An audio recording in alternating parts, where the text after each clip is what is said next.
be here. Thank you so much for that. Welcome. I took the watch on because I got 20 minutes per, and when Jason says that, I believe it. The only thing is, Jason's missing something from the costume there. I think you need to trade the costume with Rex here. It'd be a little more fitting if Rex was wearing it. And also, Jason, I'm glad I could come up here and bail you out a little bit, since Santa Claus, he only has one criteria, naughty or nice. He doesn't choose favorites beyond that. So, you know.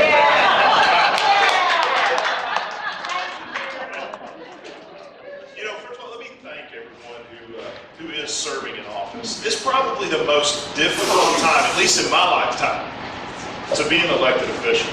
I've always said, look, the worst job I would ever want as an elected official is either a county commissioner, be on the city council, or a school board.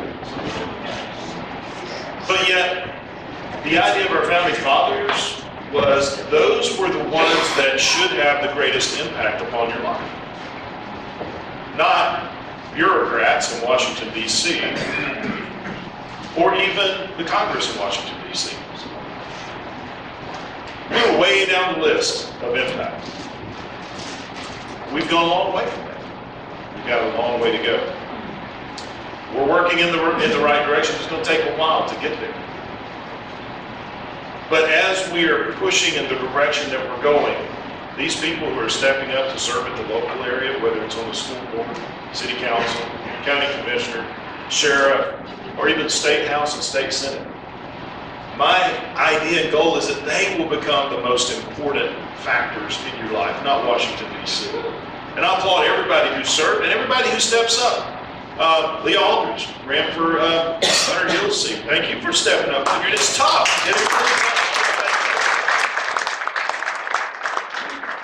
And everybody who has stepped out there and ran before, do it again. We need good people. I want to talk to you about three things. Here I'm going to borrow something from Clint Eastwood. Last time I saw Clint, he was talking to an empty chair, but some of you were there. Three things, good, the bad, and the ugly. Good.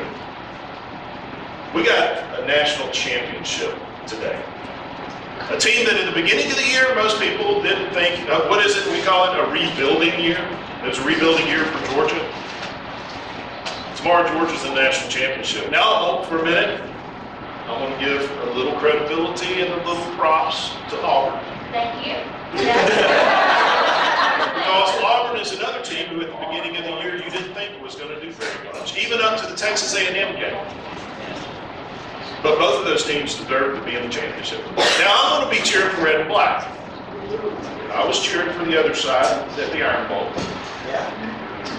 But we're going to be watching a football game today. Now, what is the key to this football game? It's gaining yardage. It is not scoring on the first play of the game. It's going to be controlling the football and moving the football down the field and staying on offense more than you are on defense. That's the key to any football game. It's a first down, leads to another first down, and then occasionally you get a big yardage game. 3 o'clock in the morning, we got a big yardage game yesterday when the Senate passed the tax reform bill.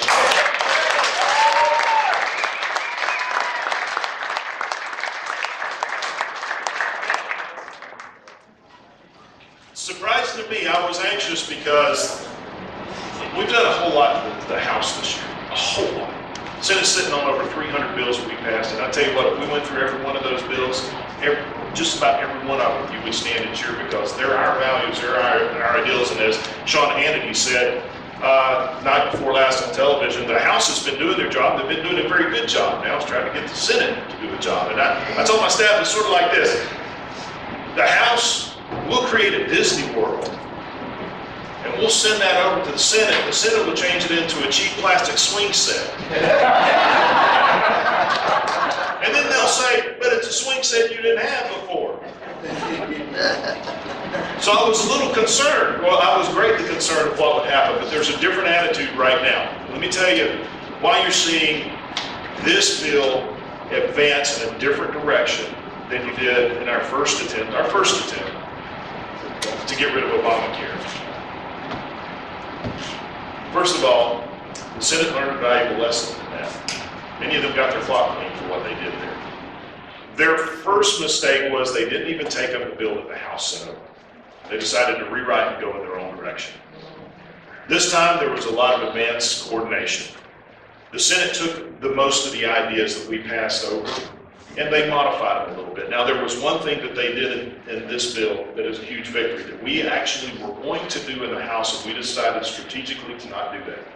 And that was to repeal the individual mandate by Obamacare.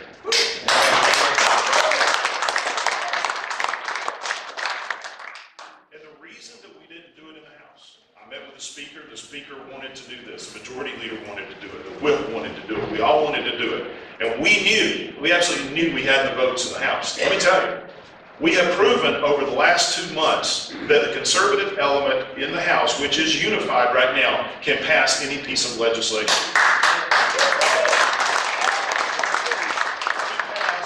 Probably the most conservative budget we've seen in maybe 40 to 50 years. Is it conservative as I want? No, but it was the most conservative we've got. We passed it with 218 votes, the minimum that you need to pass. Who didn't vote against it was our Northeast liberal colleagues, the more moderate echelon of the Republican Party, which has carried the water in this party and in the House for many years. It's because, as Pew Research identified in their studies, the members of the House of Representatives on the Republican side are more conservative than they've been since the Nixon administration.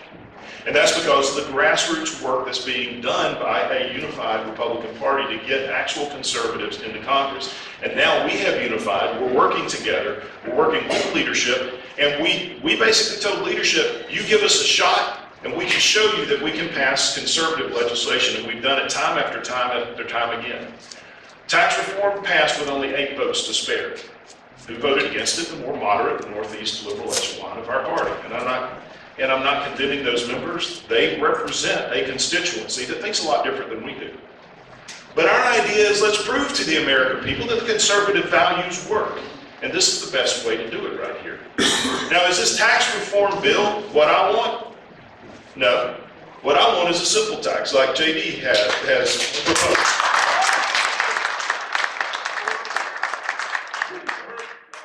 Consumption-based tax like that, a fair tax. The reality of where we are today, though, is that's not the direction the White House wanted to go. The White House wanted something flatter, fair, but stimulated the economy immediately.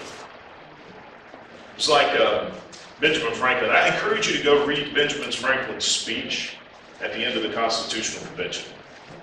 Benjamin Franklin stood up and he said, am I happy with this document? No, I am not. I think we could have done a lot better. There's several provisions I don't like, and I'm paraphrasing. He said, but I understand it's the best that we can get, and I think it will ultimately change our country. Now, there's some differences between the House and the Senate, but the differences are a lot different, are a lot closer together than what I thought they were going to be. So instead of turning it into a swing set, they took Disney World and turned it into a Six Flags. So our differences are a little bit different. You know, you're going to enjoy going to either one. But there's some aspects the Senate did that I really like. They did get the repeal of the mandate. The reason we didn't do it in the House is because we knew we could do it, but we weren't not sure they could. And so of delivering another failure to the American people, we said, if you guys can get it done, then put it in there. And they put it in, and they were able to keep it in there. Now, I woke up this morning and I saw that Susan Collins voted for it, and I was wondering, oh no, what did we do?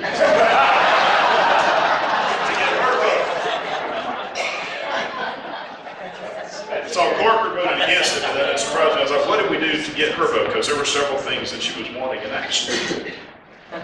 They kept the health deduction in the bill, which I don't totally disagree with, because, folks, until we fix Obamacare, you ought to be able to deduct those ridiculously high premiums from your taxes. And that is so where do we go from here? What happened last night? Well, instead of just getting the first down, I think we moved the ball down the field about 80 yards. It's first and goal to go.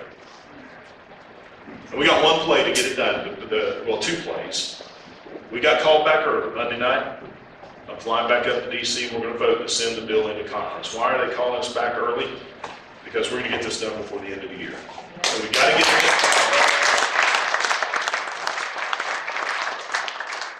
get this into conference so we can get it out before Christmas and the president can sign this bill into law. So what's going to happen?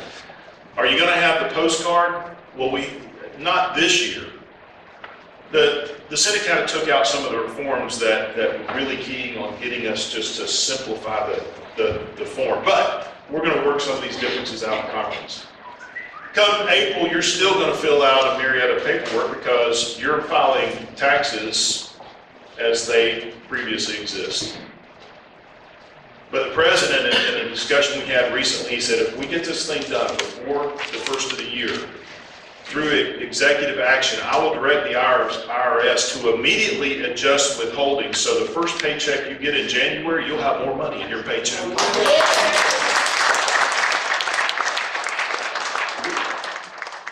Now, one of the things I want is us to go a little flatter.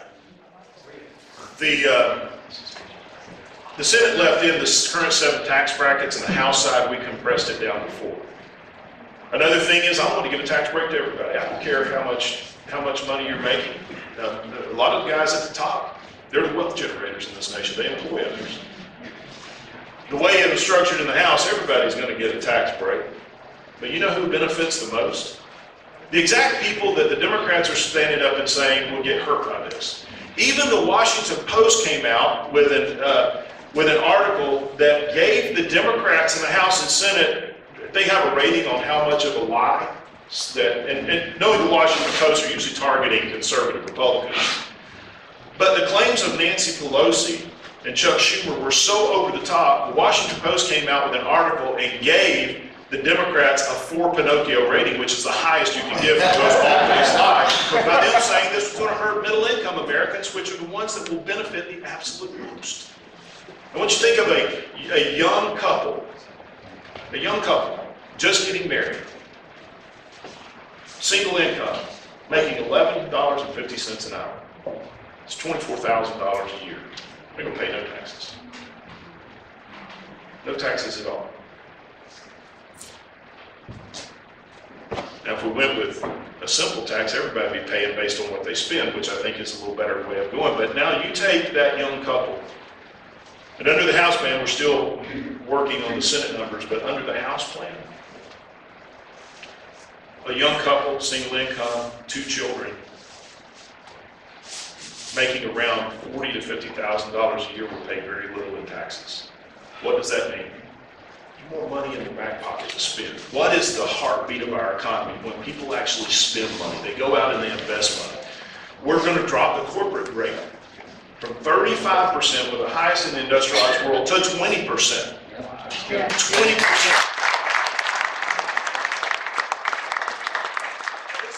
what this means. They're the biggest employers in this nation. And we have proven time and time again, whether it was Calvin Coolidge, Ronald Reagan, or John F. Kennedy, when you drop taxes on business people in America, America thrives. The middle income people thrive the most. Why? Because they make more, there's a better work environment, their quality of life goes up, and you know what? Most of the folks in the middle income range, their retirement investments is in 401ks and other pension plans. What do they invest in? Stocks and bonds, which go up. Everybody benefits. I remember Barack Obama saying, get used to it, the new GDP is 1 to 2%. That's just the way it is. You know, he's absolutely right. Under his big government plans, it would have stayed at 1 to 2%. Guess what? We're at 3.4 right now. And it's only Let me quickly get to the bad and the good. It's a very, very dangerous world out there. What's going on in North Korea is real. Besides being short and fat, I'll call him that. The president said he wouldn't.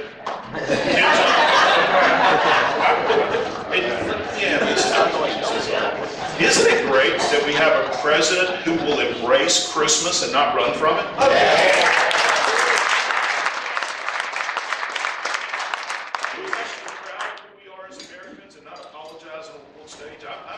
I'm really excited in the direction we're going because we're winning. But it is the threat that we're receiving from overseas is very serious, very serious. We're coming up on the end of the year. We're back in September. The House did something that we haven't done since Newt Gingrich was Speaker of the House. We actually passed a full appropriations package before the September 30th deadline. That has not happened. You know, we've been living through this world of omnibuses and CRs. And we said enough is enough. We actually are controlling the House. Let's do our constitutional duty and appropriate. Senate said we need time to work on it, so we passed a CR till December the 8th to give them time to work on it. But, you know, one of my staff members called over to a senator's office this week and said, where are you guys on the House appropriations package? And they said, we're still waiting on y'all to pass it. They didn't even know it. And that was from Mitch McConnell's office. So we're in the showdown right now. We're pushing. We're pushing. Look, I love my brothers over in the Senate, but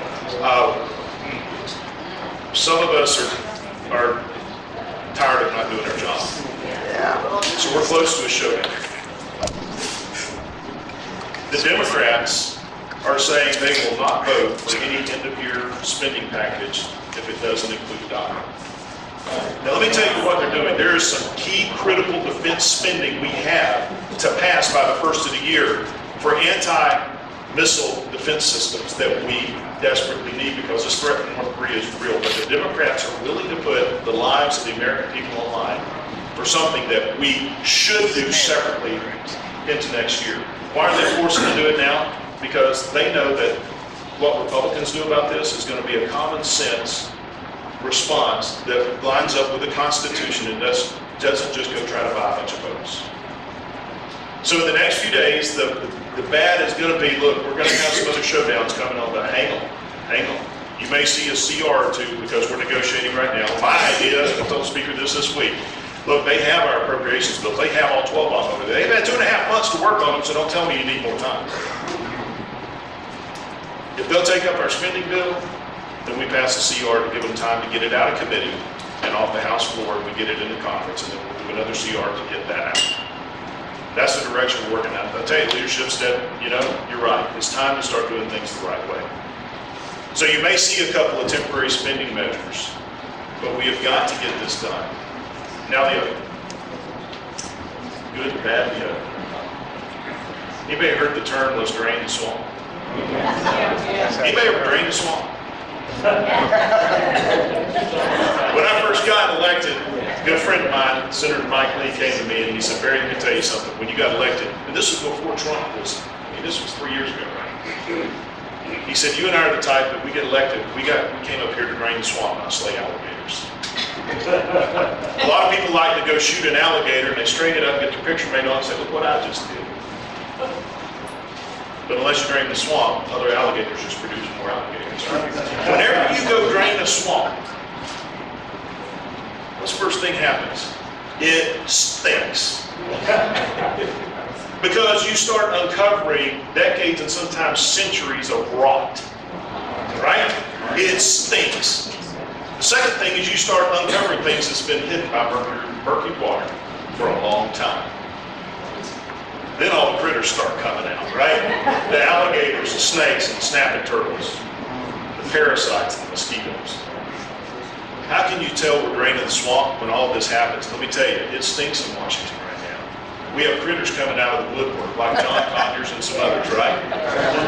This fund that I'm just finding out about, this severance fund. Now, let me just lay out, it's not as dastardly as what you're hearing, believe it or not. There is a settlement fund that $17 million have been spent out of. The majority of that was spent on asbestos and anthrax settlement cases from 2010, 2011. That was 90% of what was spent. What was actually spent on sexual harassment charges was 2 people. Way too many. Now there are some that have actually used their congressional account, and we're looking for those, and we will adjudicate those. But let me tell you, what's happening is because we're draining the swamp, we're starting to find the corruption that's down here we're working on. And we're starting to elevate those critters out there. Now let me close with one thing, because I've taken all my time, and I promised I would answer this question, because I know Conrad has been a champion to make sure we stay on track to finally do something about Obamacare. And some of you have asked me this already. There is a discharge petition out there, discharge petition that would force the House to take up a repeal and replace measure. So he's telling me stop. Wrap up real quick. I haven't signed on to that yet. And people have asked why I haven't signed on. And it's quite frankly, the majority of the conservatives in the House is working to get something permanent done. The leadership has been working with us, and this was a key, is to getting the repeal of the individual mandate done, and we're going to begin immediately in January working on a permanent solution to this. We cannot, we're looking at using reconciliation again because we have to get 60 votes in the Senate, otherwise using 51 votes to get something done. Is you can't fully repeal Obamacare using reconciliation. The only way you can do it is with a 60-vote margin. So what I've said is I've told leadership, I'm reserving my right to sign on the discharge petition, but I'm holding you at your word that you're going to let us get a plan done. I'm working with Ken Buck and Gary Palmer and most of the members of the Freedom Caucus and Republican Study Committee on a permanent solution. And what we've done in tax reform has opened that door to get it done. You know me, I am as dedicated to repealing and replacing this disaster of Obamacare as anybody, but we have to have a long-term strategic plan to get it done. And it may even be going in and immediately trying to reduce premiums. So you can actually enjoy some of that tax benefit that you're going to get from tax reform, not have to spend it on health care. And permanently get a solution that removes the federal government from it. We are more unified than I've ever seen, and unless I quit talking, we won't be unified in here any longer. So let me say this, God bless you for what you're doing. Monday night, we're having our Christmas reception, which again, we've always done something to benefit the less fortunate. It's going to be at Woodstock Baptist Church. Christiana, where are you? What time? 5:30 to 7. 5:30 to 7. Come by. It's a peanut butter and jelly drive. The church has asked us to bring in peanut butter and jelly. If you want to join us, it's at the best view, the main entrance of Woodstock Baptist Church. Monday night, 5:30 to 7. God bless you. God is blessing America. That's right. And Merry Christmas. Thank you.